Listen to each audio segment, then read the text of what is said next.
Class 10। जैसा कि मैं आपको हिंदी में गद्य में पाठ 2 ममता ये मैं आपको पाठ समझा रही थी और जो कि जयशंकर प्रसाद के द्वारा रचित है ममता पाठ और जयशंकर प्रसाद का जो परिचय भी मैंने आपको समझाया था। तो बच्चों आज मैं आपको जो ममता का एक पैराग्राफ मैंने समझाया था आज उसी के आगे मैं आज आपको समझाऊंगी। बच्चों दिनांक है आपकी 7/7/2021 कक्षा 10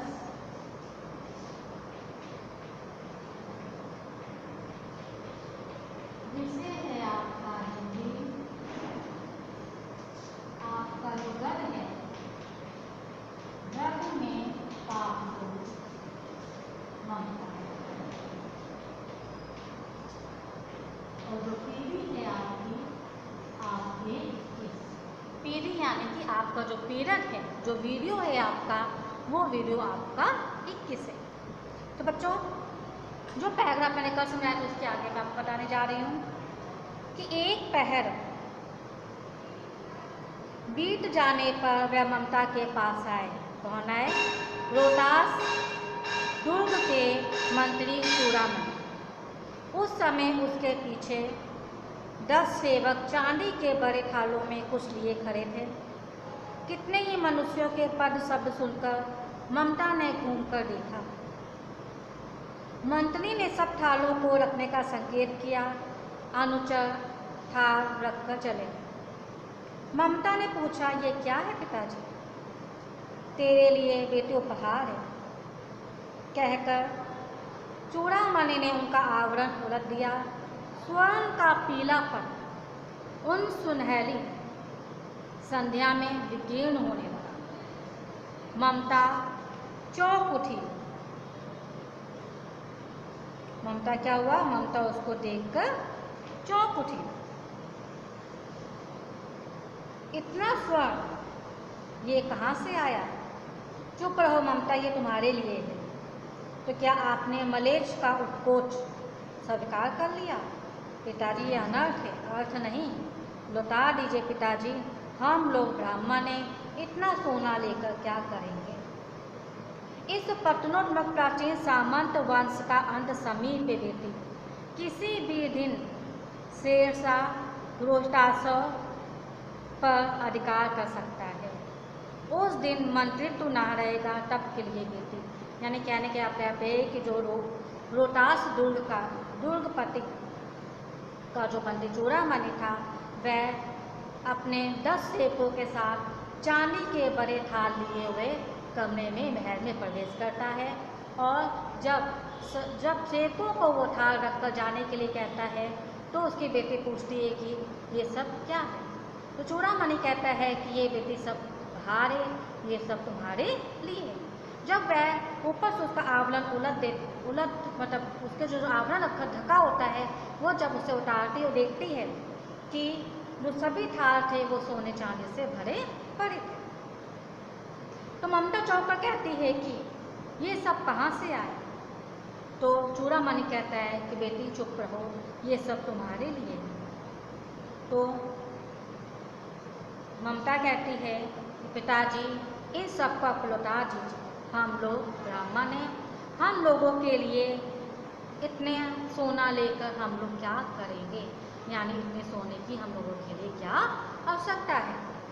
तब उस समय दुर्गामणि होता है, जो चूड़ामणि होता है, वो उनसे कहता है कि किसी भी दिन जो शेरशाह है वो रोहतासों पर अधिकार कर सकता है, उस समय जो मेरा मंत्री पद है वो भी मुझसे छिन जाएगा। ये सब उस समय के लिए है। तो ममता कहती है भगवान तब के लिए विपत्ति के लिए इतना आयोजन, परम पिता की इच्छा के विरुद्ध इतना साहस। पिताजी क्या भीख नहीं मिलेगी? क्या कोई हिंदू भूपृष्ठ पर नहीं बचा रह जाएगा जो ब्राह्मण को 2 मुट्ठी अन्न दे सके? ये असंभव है। फेर दीजिए पिताजी, मैं कांप रही हूँ। इसकी चमक आँखों को अंधा बना रही है। यानी कि इन पंक्तियों में महादेवी जयशंकर प्रसाद ममता के मुख से जीवन के सत्य को स्पष्ट कह रहे हैं। ममता झिलमिलाते उस स्वर्णिम राशि को देखकर पिताजी से पूछने और उनके ये बताने पर कि ये सब उसी के लिए सुनकर रोचक होकर कहती है कि परमपिता भविष्य में विपत्ति के आने पर उससे बचने के लिए क्या इतना आयोजन करना क्या उचित है कि भविष्य में कोई विपत्ति आने वाली है उससे पहले ही इतना आयोजन उचित नहीं है। ये तो परम पिता की इच्छा के विरुद्ध साहस नहीं, हमारा आपका क्या है, दुस्साहस है। ममता अपने पिता से कहती है विपत्ति काल में इससे अच्छा भीख मांगकर अपना जीवन का निर्वाह करना है। क्या इस भूमि पर कोई भी ऐसा नहीं होगा, कोई भी हिंदू ऐसा नहीं बचेगा कि जो इस ब्राह्मण को 2 मुट्ठी अनाज दे सके। ऐसा असंभव है पिताजी, आप इन स्वर्ण राशियों को आप वापस कर दीजिए। यानी ईश्वर की इच्छा के ये सब क्या है, ईश्वर की इच्छा के विरुद्ध है।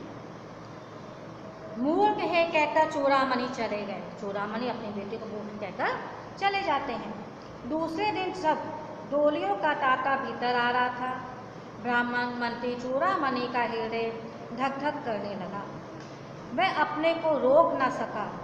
उसने जाकर रोहतास दूर के तोरण पर डोलियों का आवरण खुलवाना चाहता था। उन्होंने कहा ये महिलाओं का अपमान होगा। बात बढ़ गई, तलवारें खिंच गई, ब्राह्मण वहीं मारा गया। राजा रानी कोर सब चली, शेरशाह के हाथ पड़े, निकल गई ममता। डोली में भरे हुए पठान सैनिक दुर्ग भर में फैल गए, पर उन्हें ममता कहीं भी नहीं मिली। यानी शेरशाह का उस दुर्गपति पर आक्रमण हो गया, जिसमें कि जो ब्राह्मण था, राजा रानी, जो सभी लोग थे, सभी शेरशाह के हाथ पड़ गए, परंतु उन्हें कहीं भी ममता नहीं मिली। काशी के उत्तर में धर्मचक्र विहार मौर्य गुप्त सम्राटों की कीर्ति का खंडर था, जो भग्न चूड़ा तृण गुल्मों से ढके हुए प्राचीन ईंटों के ढेर में बिखरी भारतीय शिल्प की मूर्ति ग्रीष्म की चंद्रिका में अपने को शीतल कर रही थी। जहाँ 5 वर्षीय भिक्षु गौतम का उपदेश ग्रहण करने के लिए पहले मिले थे, उसी स्तूप के भग्नावशेष की मलिन छाया में एक झोपड़ी में दीपालोक में एक स्त्री पाठ कर रही थी। वो कौन थी? वो आपकी ममता थी, जो कि एक झोपड़ी में अपना रहती थी। पाठ रुक गया। एक भीष्म और हताश आकृति दीप के बंद प्रकाश में सामने खड़ी थी। स्त्री उठी, उसने कपाट यानी दरवाजा बंद करना चाहा, परंतु उस व्यक्ति ने कहा कि माता मुझे आश्रय चाहिए, यानी कि मुझे शरण चाहिए। तब ममता ने पूछा, वो स्त्री और कोई नहीं, वो ममता थी। स्त्री ने पूछा तुम कौन हो? मैं मुगल हूँ, चौसा युद्ध में शेरशाह से उत्पन्न होकर रक्षा चाहता हूँ। इस रात अब आगे चढ़ने में असमर्थ हूँ। कहता है कि मैं मुगल हूँ और इस समय आपसे अपनी रक्षा चाहता हूँ। इस रात में आगे जाने में भी मैं असमर्थ हूँ, इसलिए मैं आपकी झोपड़ी में शरण के लिए आया हूँ। यानी कि आप इस झोपड़ी में एक रात के लिए मुझे शरण दे दीजिए। क्या शेरशाह से? स्त्री ने अपने ओर कहा कि हाँ माता, परंतु तुम भी वैसे ही क्रूर हो। वह भीष्म की रक्त प्यास, वही निष्ठुर प्रतिबिंब तुम्हारे मुख पर भी है सैनिक। मेरी कुटी में स्थान नहीं है, जाओ कहीं और अपना आश्रय पूछो। यानी कि झोपड़ी में तुम्हारे लिए कोई भी स्थान नहीं है, तुम यहाँ से जाकर कहीं दूसरा अपना आश्रय ढूंढो। गला सूख रहा है, साथी सूख गए, अश्रु गिर पड़ा है। इतना थका हुआ हूँ, इतना कहते कहते वह व्यक्ति हमसे वहीं बैठ गया और उसके सामने पूरा ब्रह्मांड घूमने लगा। स्त्री ने सोचा ये विपत्ति कहाँ से आई, उसने जल दिया और मुगल के प्राणों की रक्षा की। वह सोचने लगा सब विधर्मी दया के पात्र नहीं, मेरे पिता का वध करने वाले अताही। घृणा से उसका मन क्या हो गया, विरक्त हो गया। यानी कि कहने का अभिप्राय ये है कि ममता की झोपड़ी के सामने वो प्यासे थके हारे उस मुगल को पानी पिलाकर उसके प्राणों की रक्षा करती है, किंतु शरण मांगने पर वह उस पर अविश्वास नहीं करती और विश्वास से भर जाती है कि सोचने लगती है कि शेरशाह ने ही उसके पिता की हत्या की थी। ये मुगल भी उसी तरह का विधर्मी व्यक्ति है।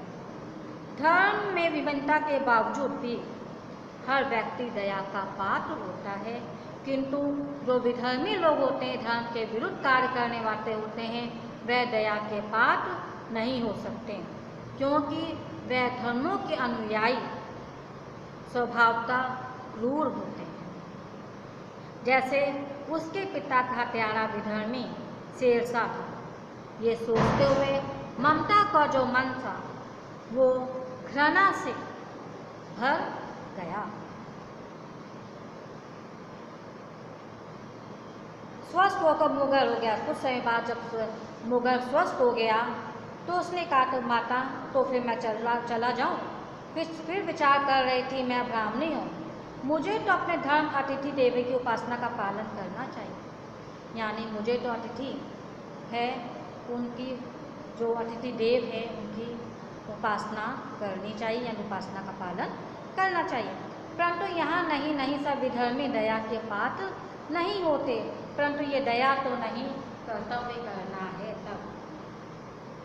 तो बच्चों, ये था आपका एक पैराग्राफ। इसकी व्याख्या मैं आपको करने के लिए भेजूंगी, जिसको आपको कर अपने फेयर कॉपी में करने के बाद आपको क्लासरूम में सेंड करना। आपको समस्या हो तो आप मुझसे पूछ सकते हैं। नमस्कार।